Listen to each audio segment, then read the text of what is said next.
You're allowed to stiff arm. Is the defense allowed to do the same? I believe so. I just don't think they're allowed to grab the face mask. Neither side of the ball is allowed to grab the face mask. We're allowed to go ahead and do that. Are you making the reference that the defense isn't allowed to make physical plays anymore? Yeah, I am, Travis. Yes, I am. Yeah. Come on, it's embarrassing now, Travis. Yeah, it is. It's getting a little weird, and everybody in the league feels the exact same way about it. There have been a few calls, obviously the Clay Matthews sack that was called back, the interception that the Vikings threw a couple of games ago. That was obviously the one that it's just like, all right, enough's enough.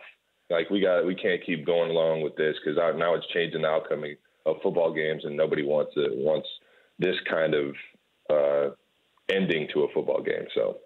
Well, even the quarterbacks. I mean, I know that we're protecting the quarterbacks. I know we should protect the quarterbacks because people tune in to see the quarterbacks, but at times it doesn't feel like it's real football. It feels like there's 21 players who play by one rule, and then there's one player, a China doll, that plays by a different rule.